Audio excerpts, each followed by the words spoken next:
Yang kelima ini kita harus garis bawahi ketika kita diutus Tuhan. Perhatikan, ada yang terima, ada yang tolak.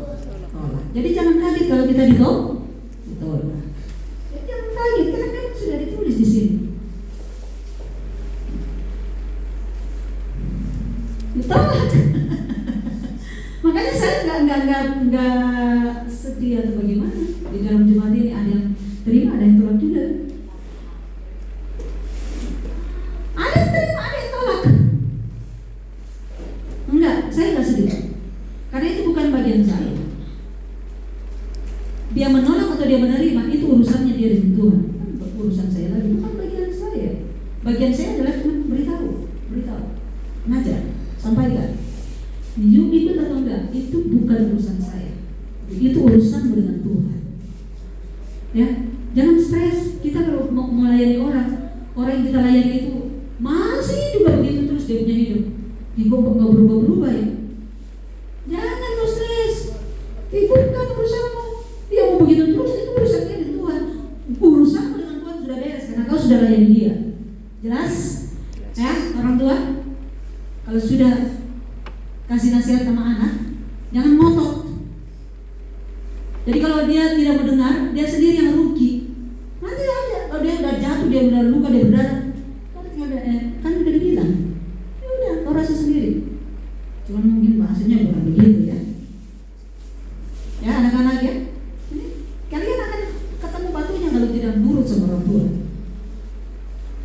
Karena orang tua itu wakilnya Tuhan. Nggak ada orang tua itu mau suruh kalian pergi terjun di jurang itu. Nggak ada. Ya orang tua itu selalu hindari itu. Jangan sampai jatuh jurang anakku ini. Maksudnya jangan sampai dia gagal, jangan sampai dia celaka, kan begitu, toh? Haleluya. Nah itu pesan ya, pesan Tuhan itu. Nah, yang terakhir itu di ayat 15. Aku berkata kepadamu, sesungguhnya pada hari penghakiman tanah Sodom dan Gomora akan lebih ringan tanggungannya daripada kota itu. Kota itu, daripada kota itu. Maksudnya kota itu yang mana itu? Ini kota itu, ini maksudnya itu yang menolak. Itu cuma ilustrasi, digambarkan. Jadi gini, Sodom dan Gomora itu berbicara apa?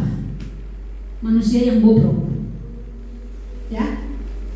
Jadi Tuhan bilang begini, manusia yang bobrok itu pada hari penghakimannya, pada hari penghakiman nanti, tanggungan dia lebih ringan daripada kota itu, daripada yang menolak firman.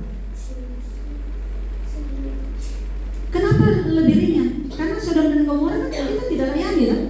Dia kan tak menolak kita. Tapi you yang menolak Tuhan, you lebih besar. Tanggungan, hukuman kau akan terima. Karena sudah datang. Ayo bertobat ya. Karena kerajaan Allah sudah dekat. Itu kebenaran. Dia tolak. Dia tolak kebenaran. Itu sama dengan menolak siapa? Jelas ya. Dan siapa yang menolak Tuhan, mati dia. Karena Tuhan itu kehidupan. Jadi dia tolak kehidupan, dia mati.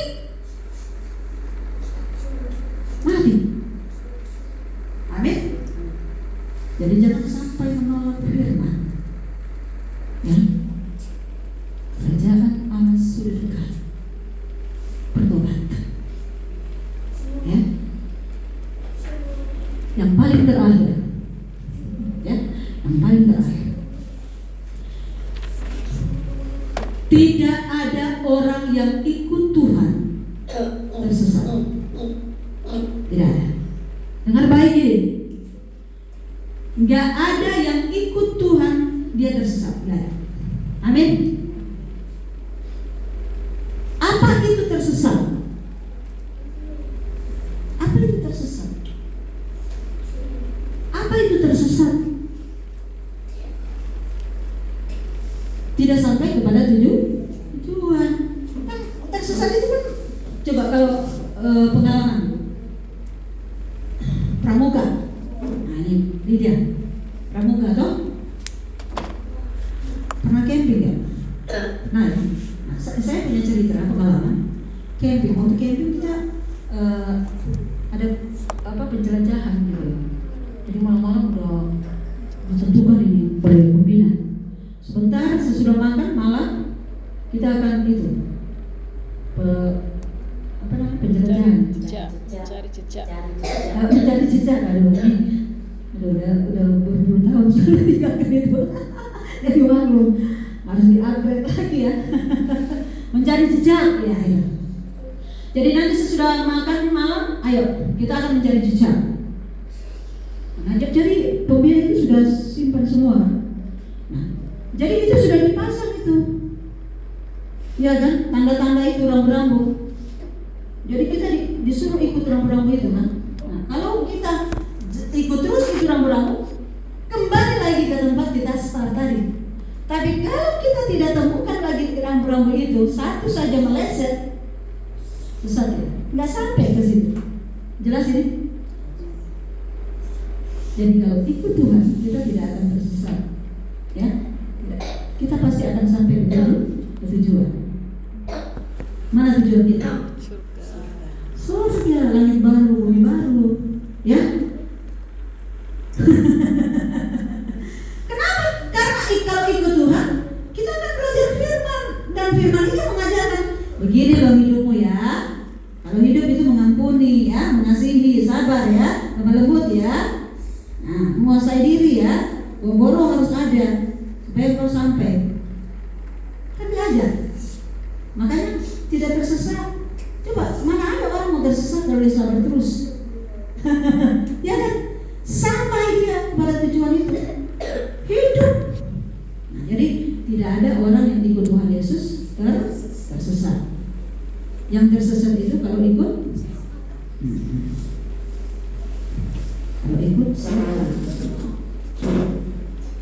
semangat ikut Tuhan Yesus, ya, ikut Tuhan Yesus harus sampai ke tahap tadi gitu, ya, harus sampai bisa diutus, amin. Kalau cuma ikut terus dia pernah diutus. Nah, supaya diutus harus dipercaya. Jangan cuma kita yang percaya Tuhan, Tuhan yang percaya kita. Ibu percaya saya, makanya ibu kasih tuh. Kalau ibu nggak percaya saya, ibu nggak kasih singkong saya. Iya, karena ibu banyak percaya singkongnya kalau dia kasih saya makan. Nggak mungkin saya buang. Jelas. Tuhan percaya saya, karena kalau saya bicara dia pasti dengar. Jelas ini. Amin. Haleluya. Tuhan Yesus menolong kita semua. Mari menjadi pengikut Tuhan yang setia.